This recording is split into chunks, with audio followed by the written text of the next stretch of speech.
Higop! Higop! Higop! Higop! Buga! Higop!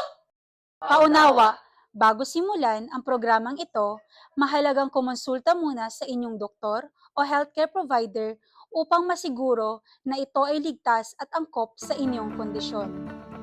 Kaya pang huminga, kaya pang gumalaw. Ang pulmonary rehabilitation ay isang komprehensibong programa na hindi lamang nakatuon sa pagpapabuti ng kondisyon ng baga, kundi pati na rin sa pagpapataas ng kalidad ng buhay ng pasyente. Ayon sa pag-aaral, ang pulmonary rehabilitation ay epektibong nakakatulong sa pagpapababa ng sintomas tulad ng hirap sa paghinga at sa pagpapataas ng pisikal na kakayahan at endurance ng isang individual. Sa pamamagitan ng tamang breathing techniques, ehersisyo at edukasyon, natutulungan ang mga pasyente na maging independent sa paggawa ng kanilang activities sa daily living. Kabilang na dito ang simpleng gawain tulad ng paglalakad, pagbubuhat, pamimili at paggawa ng gawaing bahay. Dagdag pa rito, ipinapakita rin ng mga pag-aaral na ang mga pasyenteng sumasailalim sa pulmonary rehabilitation ay nagiging mas aktibo, produktibo, at nagkakaroon ng mas mataas na kumpiyansa sa kanilang pang-araw-araw na pamumuhay. Ang relay activities ay pagkasunod-sunod na gawain na layong paunlarin ang bilis at koordinasyon ng bawat kalahok. Sa pamamagitan ng gawain ito, nahahasa ang kakayahan ng pasyente sa tamang galaw ng katawan, balanse at timing. Mahalaga din ito sa pagpapabuti ng cardiovascular endurance at muscle strength, lalong-lalo na sa mga pasyenteng sumasailalim sa pulmonary rehabilitation.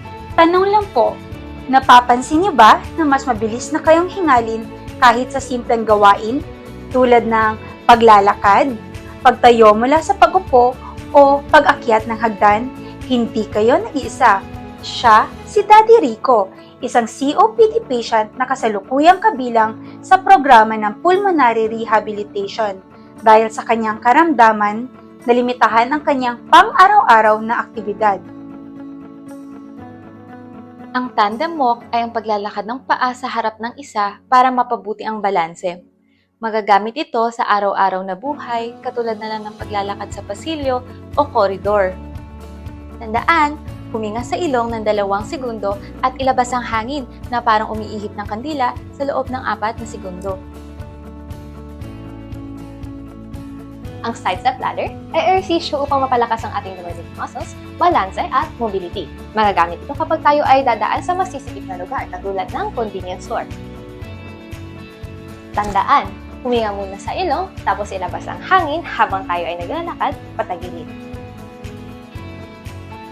Ang stair climbing exercise naman ay ginagawa para mas palakasin ng mga binti kasabay ng tamang paghinga, tulad ng pag-akyat o pagbaba ng hagdan sa bahay man o komunidad. Huminga muna sa ilong at ilabas ang hangin sa bibig na parang sumisipol habang humahakbang sa loob ng 4 na segundo. Huwag kakalimutan, magpahinga muna para makabawi at saka humakbang ulit. Ang farmer's carry ay isang uri ng ehersisyo na kung saan may binubuhat sa magkabilang kamay habang naglalakad. Nakakatulong ito sa pagpapalakas ng grip, braso at core na mahalaga sa mga gawain sa araw-araw tulad ng pagbubuhat ng grocery o iba pang gamit sa bahay. Laging tatandaan, bago magsimula, huminga ng malalim sa ilong. Habang naglalakad, dahan-dahang maguga sa bibig na parang umiihip. Ang sit to stand ay isang simpleng ehersisyo kung saan uupo at tatayo mula sa silya ng paulit-ulit. Ito ay angkop para sa mga bago pa lamang sa rehabilitasyon. Siguraduhin nakaupo ng tuwid mula sa silya at ang paa ay flat sa sahig. Huminga muna at habang tumatayo, dahan-dahang mag-exhale. At kapag uupo naman, huminga ulit at habang umuupo, dahan-dahang mag-exhale. Tulad ng sit to stand, ang squat with dumbbells ay para sa mga advanced patient na ang layunin ay palakasin ang kalamnan ng hita, balakang at pitan, pati na rin ang gitnang bahagi ng katawan. Ginagaya nito ang karaniwang galaw tulad ng pagdadampot at pagbubuhat ng gamit.